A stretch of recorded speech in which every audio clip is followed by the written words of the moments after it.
नया हिंदुस्तान है, ये घर में घुसेगा भी और मारेगा। नमस्कार, मी गुरुप्रसाद, तुम्ही पाहताय साम टीव्ही। संताप, चीड, आक्रोश आणि दुःख काल रात्रीपासूनच आपल्या सगळ्यांच्या मनामध्ये हीच भावना आहे। याचं कारण अगदी स्पष्ट आहे।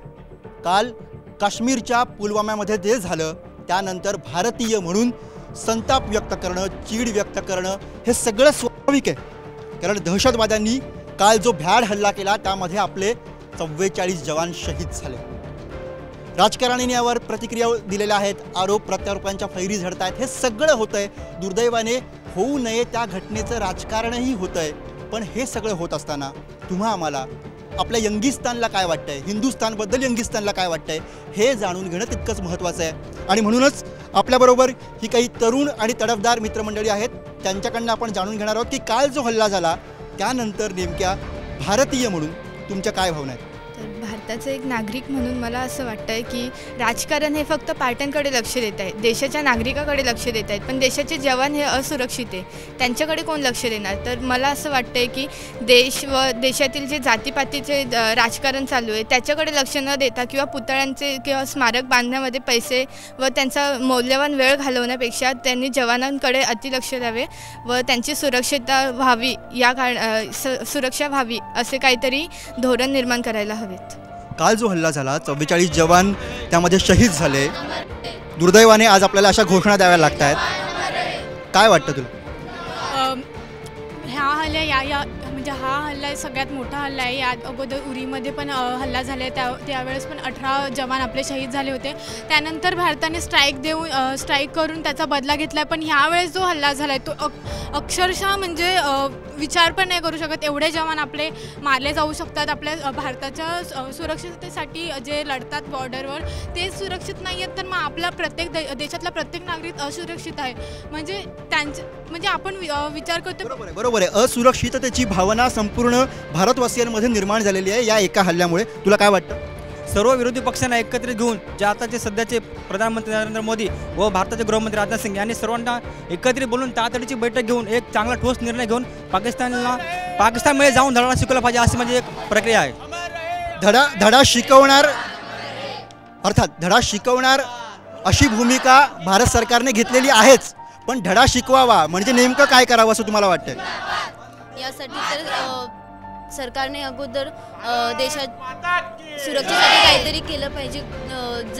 जर एवढे 40 जवान जर शहीद झाले तर कदाचित कुठेतरी सरकार पडतंय। 20 वर्षाचा एक मुलगा इकडे येऊन जर 350 किलोचे RDX जर आणत असेल त्याच्या ह्याच्यावरती, तर ते सुद्धा खूप चुकीचं वाटतंय। आणि जर लक्ष नसेल सरकारचं सुरक्षेकडे तेव्हा होतंय, त्यामुळे सरकारने याकडे खूप लक्ष दिलं पाहिजे अशी मला तरी इच्छा आहे। तुम्हाला काय वाटतं? लष्करशाही पाकिस्तानात खूप आहे, आपल्याकडे लोकशाही आहे। तर लोकशाहीला लोकशाहीने उत्तर देता येईल, पण ठोकशाहीला ठोकशाहीनेच उत्तर देता यायला पाहिजे। आणि सर्वात महत्त्वाचं आता न्यूक्लिअर डील आपलं झालं आहे, तर न्यूक्लिअर वॉर आपण का करत नाही, किंवा ड्रोन वॉरची पद्धत आली आहे, ड्रोन वॉर पण आपण करू शकतो। तुला काय वाटतं की प्रतिक्रिया देण्यामध्ये आपण घाई करतो? प्रतिक्रिया देण्यामध्ये आपण घाई नाही करायचं। जर ते आपल्यावर हल्ला करू शकतात तर आपण पण त्यांना हल्ला करू शकतो ना। पण शाब्दिक हल्ला, त्यांनी केलेल्या हल्ल्याला आपण शाब्दिक हल्ल्याने शब्दांच्या माध्यमातून त्याला उत्तर देणं गरजेचं आहे असं तिचं म्हणणं आहे। तुम्हाला काय वाटतं, आपण प्रतिक्रिया देण्यामध्ये घाई करतो का? प्रतिक्रिया देण्यामध्ये आपण घाई नाही करत आहोत, पण प्रत्येक वेळी ज्या वेळेस आपल्या देशामध्ये हल्ला होतो आहे तेव्हा आपल्या देशामध्ये नेहमी बोललं जातं बडे बडे शहरों में ऐसी छोटी छोटी बातें होती रहती है।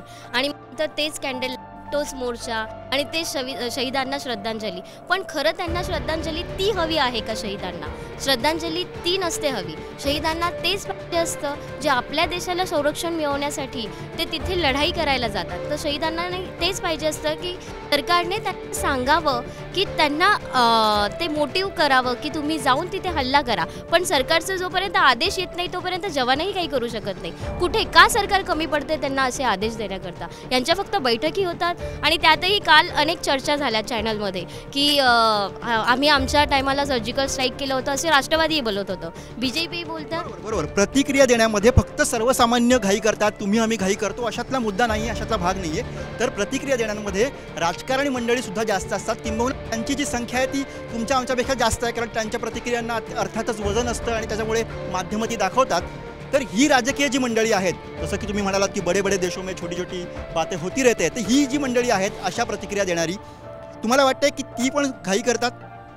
बोफोर्स केसपासून राफेल डीलपासून आपण हेच समजून घेतलं आहे की आपण बॉर्डर इश्यूचा पण किती मोठा पॉलिटिकल इश्यू करतो आणि सर्वात महत्त्वाचं प्रतिक्रिया तर ही देणारच आपण, कारण की क्रियेला प्रतिक्रिया, हल्ल्याला प्रतिहल्ला हा होणार. आणि सर्वात महत्त्वाची गोष्ट अशी आहे की आता आपण किती वाट बघणार आणि आता वेळ आली की त्यांची वाट लावायची. तुला वाटतं की भारतीय सुरक्षित असण्यासाठी काय करायला पाहिजे? आता निवडणुका आलेल्या आहे, जो सरकार आपल्याला सुरक्षितता देऊ शकतो आणि सैनिकांना पण सुरक्षित करू शकतो तशांना निवडून दिलं पाहिजे आपण. म्हणजे काय, म्हणजे मोदी सरकारने सुरक्षितता जी अपेक्षित आहे, अभिप्रेत आहे, ती दिली नाही असं म्हणायचं?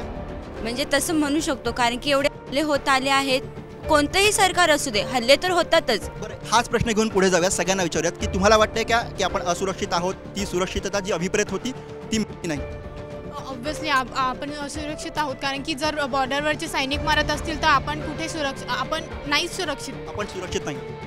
खरोखरच आपण सुरक्षित नाही. ज्या बॉर्डरवर आपल्या देशासाठी, आपल्या सामान्य नागरिकांसाठी जे आपले रक्षण करतायत ते सुरक्षित नाही, तर आपण कोणती चीज आहे? गौतम गंभीर याने या सगळ्यावरती एक महत्त्वाची प्रतिक्रिया दिली की मला खंत वाटते की मी सैन्यामध्ये जाऊ शकलो नाही. हां, मला प्रश्न हा विचारायचा आहे तुम्हाला की तुमच्यापैकी तुझ्या ओळखीतले किती जण सैन्यात आहेत? सर मी सध्या 2013मध्ये मी पण भरतीमध्ये गेलो सैन्यासाठी, पण माझी काय भरती शकली नाही. मी नांदेडला होतो भरतीसाठी, पण माझा एक मित्र आहे तो बॉर्डर फोर्सवरती सध्या आर्मीमध्ये आहे. बरोबर. तुझ्या ओळखीतले किती जण सैन्यात आहेत? माझे 3-4 मित्र आहेत. 3-4 मित्र सैन्यामध्ये आहेत. माझे दोन्ही काका सैन्यात. तुला कधी वाटलं का की आपणही सैन्यात जावं? जर असं नेहमी घडत असेल, तर आपल्याला पण त्यांचे 20 वर्षाचा तरुण त्यांचा येतो, त्यांचे तरुण येतात आणि मुंबईमध्ये तसेच आपल्या बॉर्डरवर येऊन हल्ला करतात, तर आपले 20 वर्षाचे तरुण तिथे का त्यांना प्रत्युत्तर देऊ शकत नाही? सरकारने यावर ठोस भूमिका घेतलीच पाहिजे आणि पाकिस्तानचा तो नायनाट केलाच पाहिजे. हे राजकारणाचा मुद्दा आहे. राजकारणाने मुळात हे विसरू नये की जवान तिथे उभे आहेत म्हणून तुम्ही देखील सुरक्षित आहात. म्हणून जवानांसाठी ठोस भूमिका घेतली पाहिजे आणि यावर काहीतरी उपाय काढलाच पाहिजे आणि पाकिस्तानचा धडा शिकवलाच पाहिजे पाकिस्तानला. निश्चितपणे वीर जवान अमर रहेच्या घोषणा ही सगळी मंडळी देत आहेत. तरुणांनी सुद्धा लष्करामध्ये जायला हवं अशी प्रतिक्रिया त्यांची आहे. म्हणजेच काय, हा थेट इशारा पाकिस्तानला आहे की ये नया हिंदुस्तान है, ये घर में घुसेगा भी और मारेगा भी.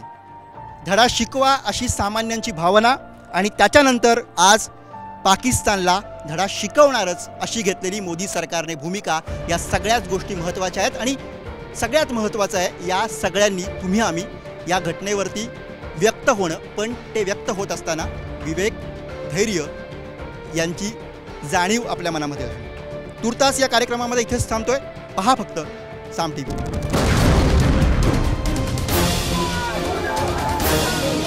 ये नया हिंदुस्तान है, ये घर में घुसेगा भी और मारेगा भी.